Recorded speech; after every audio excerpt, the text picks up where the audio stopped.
cá estou eu mais uma vez para vos falar sobre a vida e a obra de um grande autor da literatura mundial. O meu nome é Sebastião Barata e hoje vou falar-vos de Mikhail Bulgakov, que foi um médico, escritor e dramaturgo russo da primeira metade do século XX, nascido em Kiev em 1891 e falecido em Moscovo em 1940. As suas obras mais conhecidas são o romance O Mestre e Margarita e a novela Coração de Cão, nas quais critica o regime comunista da URSS.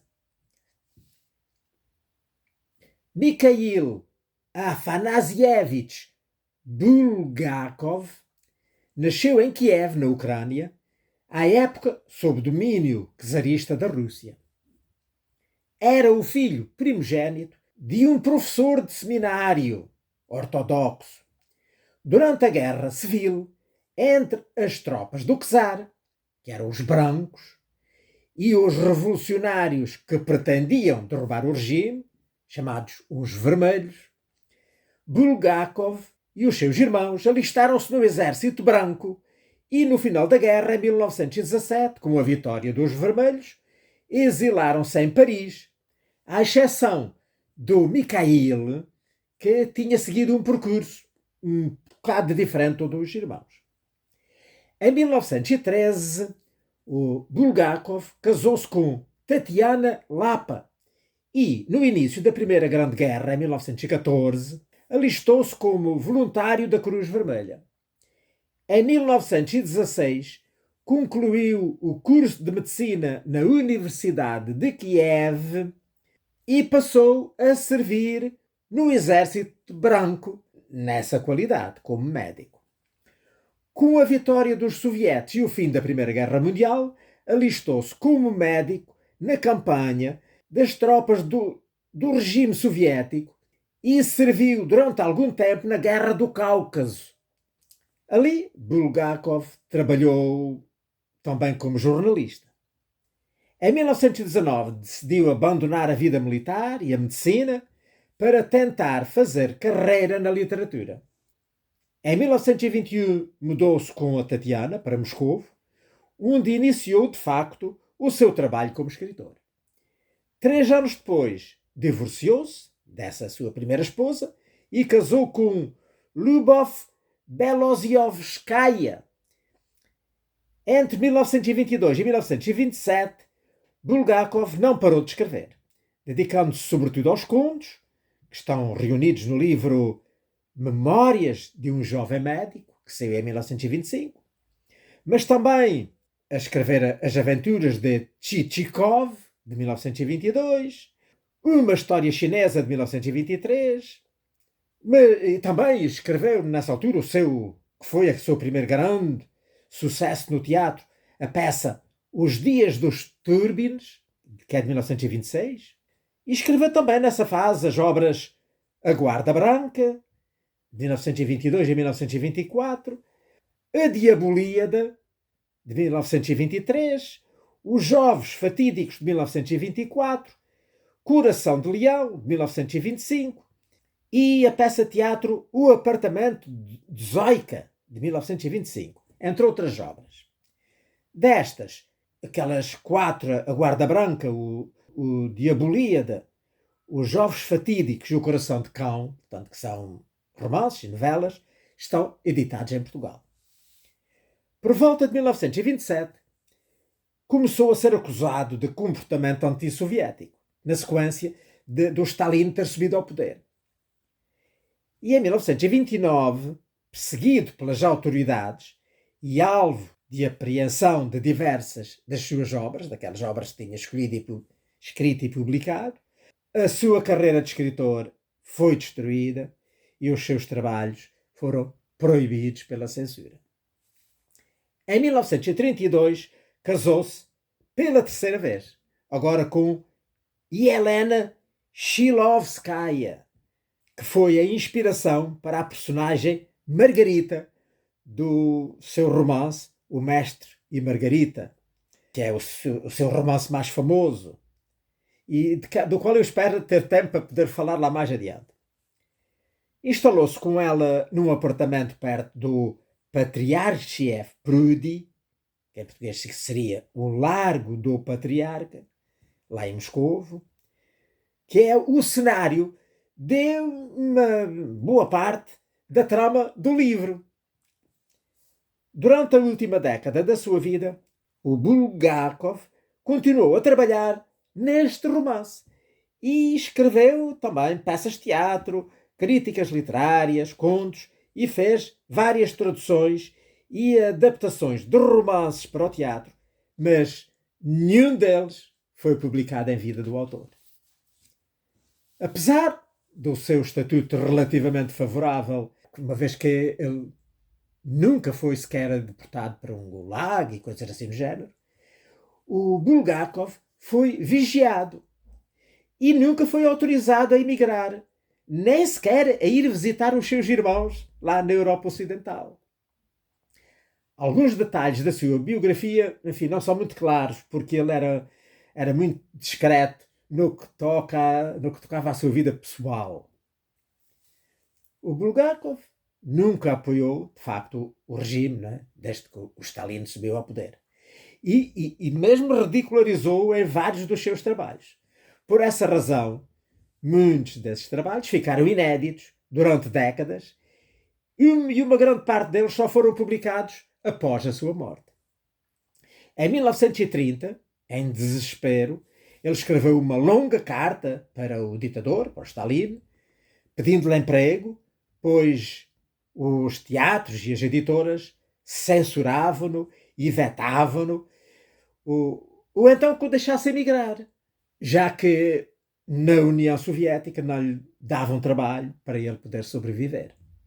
Na sua autobiografia, e em muitas biografias sobre ele, diz-se que ele escreveu a carta em desespero, sem intenção de a enviar. Mas acabou por enviar e, de facto, ele só tomou esta medida drástica por causa da recusa das autoridades de lhe permitirem trabalhar e de lhe permitirem, então, visitar os familiares. E, como já disse, viviam no estrangeiro. Em resposta, ele recebeu um telefonema do próprio Stalin, onde se mostrava muito admirado realmente, mas nós estamos mesmo a tratá-lo assim tão mal. Disse que não queria acreditar. Mas o que é certo é que ele recusava-lhe o pedido, tanto de emigrar como de publicar as suas obras. Mas, como o Stalin tinha gostado muito daquela sua peça, Os Dias dos Turbin, diz-se mesmo que ele terá assistido à representação dela 16 vezes. Não sabemos se é verdade. Mas o que é certo é que ele, de facto, terá gostado muito da peça e foi isso, até se calhar, que o evitou ele ser, enfim, castigado e reenviado enfim, para reeducação, não é? Como acontecia à maioria, né, dos pensadores, né, russos da época. E então ele mandou que lhe dessem trabalho no teatro e empregaram-no num pequeno teatro de Moscou. Mais tarde foi nomeado para o cargo de diretor assistente no Teatro de Arte de Moscovo, onde havia sido encenada a tal peça dos Dias dos Turbin. Apesar do seu esforço e das várias peças que escreveu nessa fase, os projetos que realizou para o teatro não alcançaram sucesso porque todos os seus novos projetos cênicos eram sempre reprovados. Como se não bastasse a paranoia, o Bulgakov teve ainda uma curta passagem pelo Teatro Bolshoi como roteirista, mas demitiu-se depois de ver que os seus queridos, nenhum deles saía do papel. O Mikhail Bulgakov passou a década de 1930 a trabalhar, com o seu modesto salário do teatro. Então ele escrevia contos, críticas, peças de teatro, além de fazer traduções e adaptações teatrais. Mas, claro, nada do que ele escrevia era publicado. Adaptou para o teatro o Almas Mortas do Gogol e também o Dom Quixote do Cervantes. Homenageou o maior poeta russo com uma peça Pushkin, que foi igualmente censurada. E então foi escrevendo o seu grande romance, O Mestre e a Margarita. A sua primeira versão, concebida em 1928, foi incinerada pelo próprio autor 2 anos depois, enfim, de tomar conhecimento de que um seu outro livro, assim, de conteúdo cabalístico, tinha sido proibido de circular. Em 1931, entretanto, ele retomou a trama, que depois concluiu em 1936. Mas uma nova versão começou a ser trabalhada por ele no ano seguinte. E então, nesse ano de 1937, quando então ele estava mesmo decidido a abandonar lá o Bolshoi, ele pensou em apresentar o romance à censura, a ver se conseguia passar-se. Mas, ao ler trechos para amigos, estes recomendaram-lhe que esquecesse tal ideia. O Bulgakov leu 3 capítulos do romance ao editor Nikolai Angarsky, que disse: é impossível publicar isso. O escritor perguntou: mas porquê? O editor respondeu: é impossível. E não deu mais explicações. É que em qualquer ditadura, e nesta, com mais razão, toda a metáfora é uma arma contra o ditador. E, portanto, não pode chegar ao papel, ou pelo menos sair do papel. E este livro era isso mesmo, como depois veremos mais à frente, quando eu falar dele. Sobre a censura aos seus trabalhos, o Bulgakov disse para a mulher, e a Helena Sergeyevna: porquê tudo isto? Tudo se desfaz no ar, desaparece, enquanto podia permanecer, podia ser lido. Entretanto, os manuscritos iam-se acumulando lá na estante. Em 1939, já cego, o Mikhail Bulgakov trabalhou na 4ª e última versão do Mestre e Margarita. Tarefa em que foi auxiliado pela sua mulher, pela Helena, a quem ele ditou os capítulos finais. Bulgakov morreu praticamente na miséria no dia 10 de março de 1940, com quase 49 anos, de uma doença hereditária dos rins. Na ocasião, alguém ligou do Kremlin: é verdade que o camarada Bulgakov morreu? Ao ser respondido que sim, a pessoa desligou. Mais uma cena armada pelo Stalin, senhor da vida e da morte na União Soviética, entre os anos de 1924 e 1953, ou seja, durante o tempo em que ele deteve o poder na Rússia, não é? Como secretário-geral lá do PKUS, não é? Do Partido Comunista da União Soviética. Poucos escritores e dramaturgos compareceram ao velório e ao funeral, a maioria dos quais por medo da polícia secreta. Foi enterrado no cemitério Novodevichy, lá em Moscou. A saúde do Bulgakov piorou quando o Stalin proibiu a encenação da peça Batum, que era de 1939, que era sobre a juventude do próprio ditador, do próprio Stalin, alegando que o apresentava como um herói romântico. Vetou-a por causa disso. A peça só viria a ser publicada na União Soviética depois em 1988, 40 e tal anos depois da morte do autor. Com a sua independência e com o seu espírito satiricamente crítico, ao não aceitar as peias lá dos cabecilhas do regime comunista, o Bulgakov optou pela morte, preferindo a verdade à adulação e tornando-se o profeta do apocalipse soviético, como realmente veio depois a cair. Hoje, o escritor é objeto de grande estima na Rússia. O apartamento do Bulgakov, lá em Moscou, no qual se passa, como já disse, uma grande parte da trama do Mestre e da Margarita, tornou-se depois um local de culto. No final da década de 2000, foi transformado no Museu Bulgakov, que hoje é um grande local de romaria, onde muita gente vai visitar.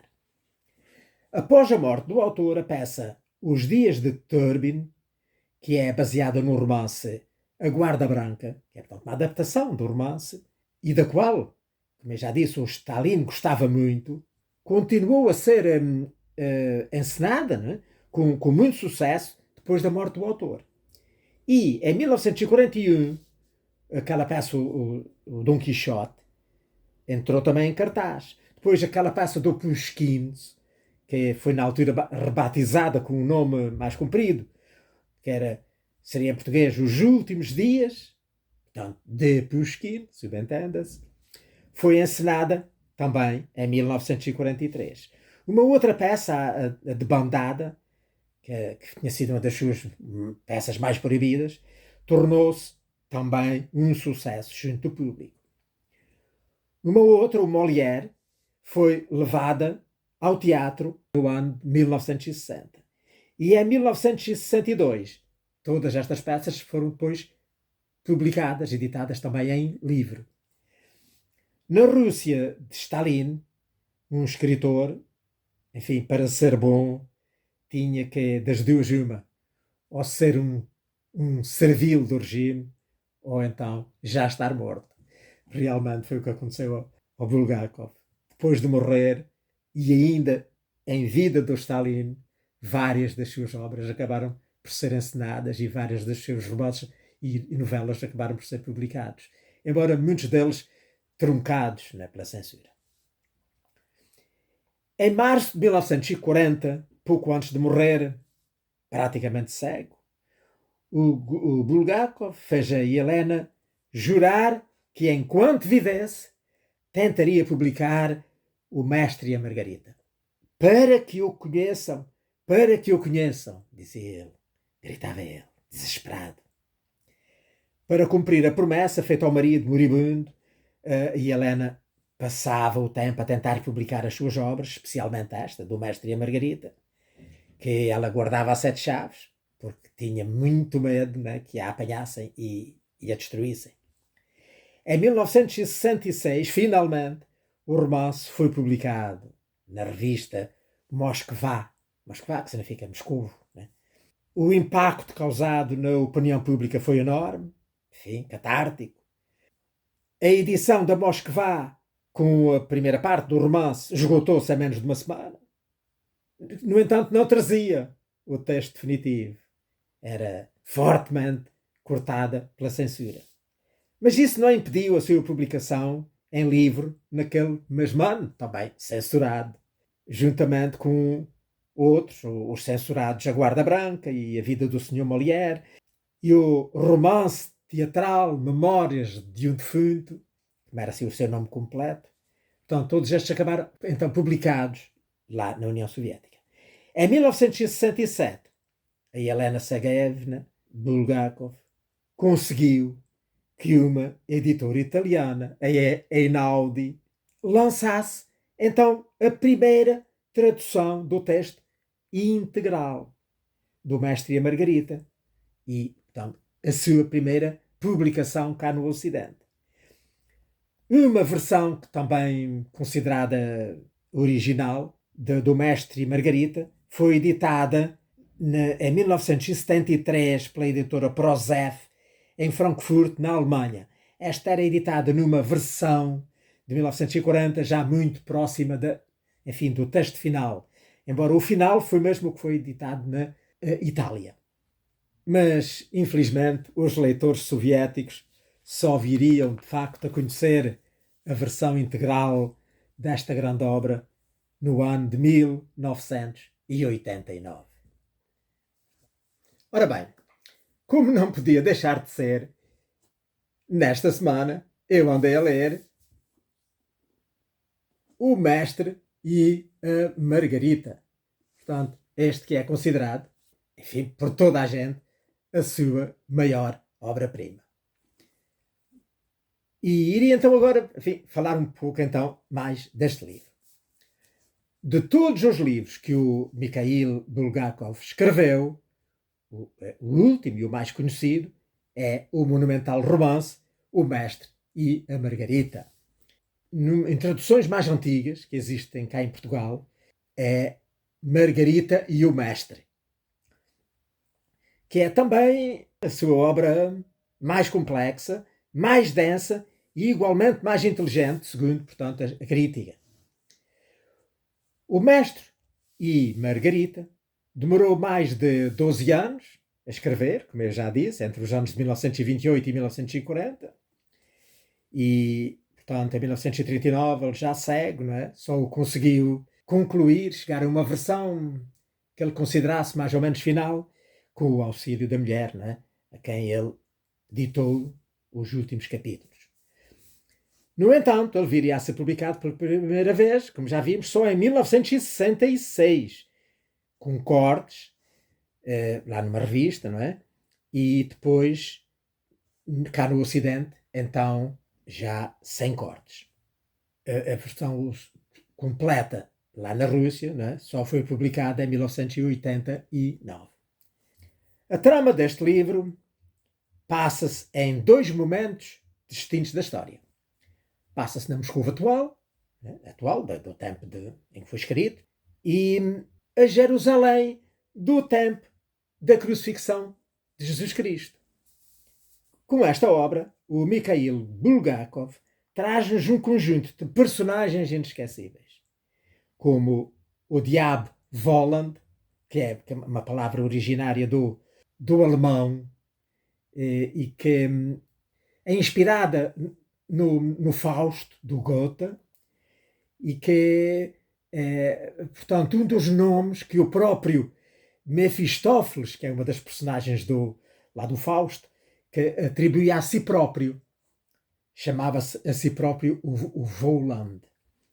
E então aqui o Bulgakov aproveitou este nome que o Goethe, enfim, atribuía ao diabo, embora sob outro nome, para lhe dar aqui esse nome à personagem do chefe daquela comitiva diabólica, enfim, que apareceu ali em Moscou naquela altura.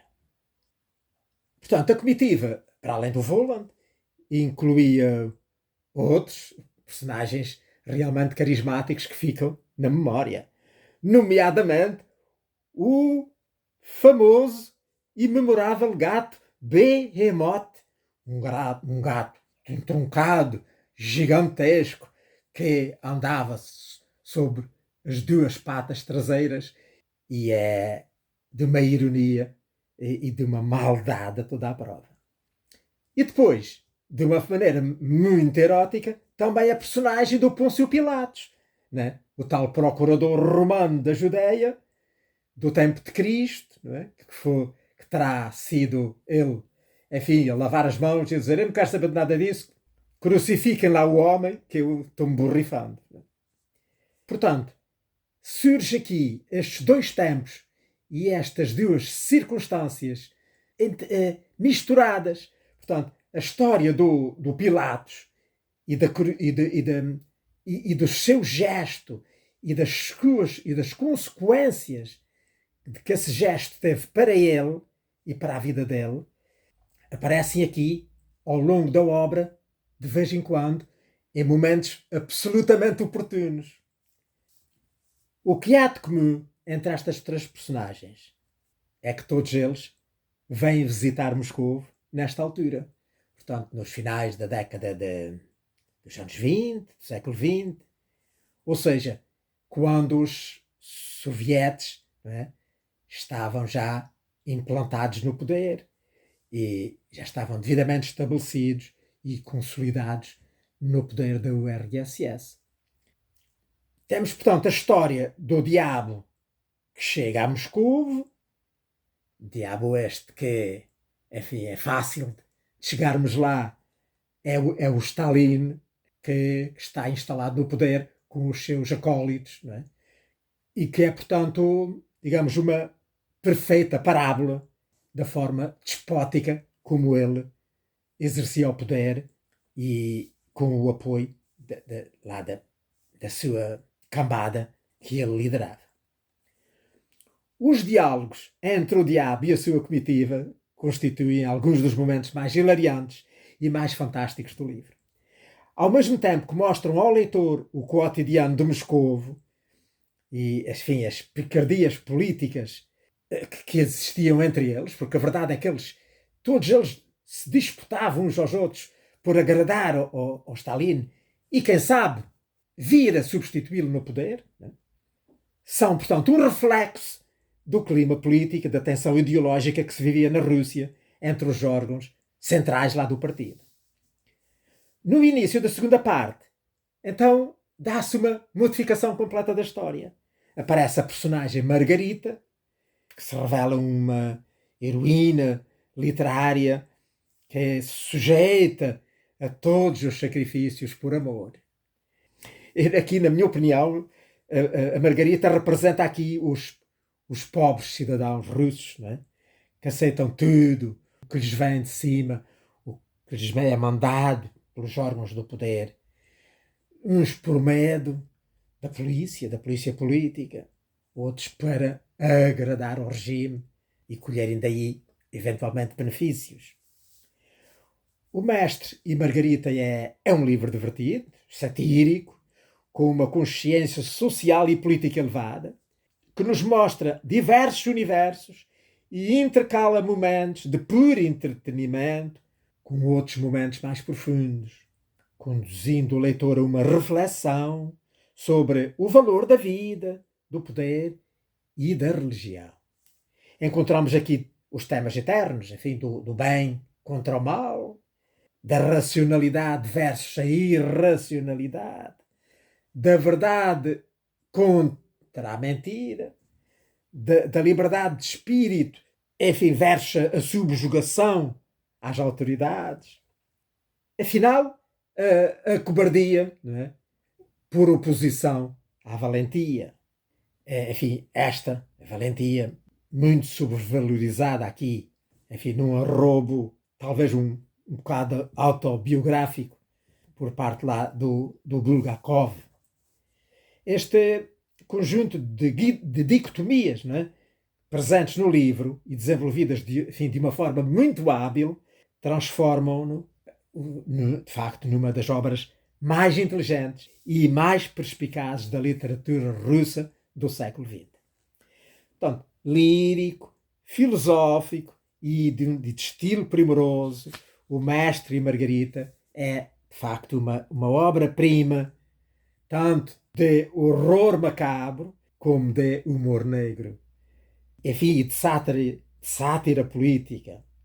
Mas também uma alegoria religiosa, provavelmente uma influência que vem desde a infância do Bulgakov. Não esqueçamos que ele era filho do eminente pensador da Igreja Ortodoxa e professor mesmo dos seminários da Igreja. Os seus valores permanecem atuais, mais que nunca, e é de facto um livro que dá vontade de facto de regressar mais vezes, porque uma coisa é certa, se os lermos várias vezes, vamos de certeza encontrar nele novas cores, novas camadas que ainda não tínhamos descoberto. Em face disto, não podia deixar de aconselhar a todos que leiam este livro, de facto um livro fantástico, um livro maravilhoso. E pronto, olha, por aqui me fico.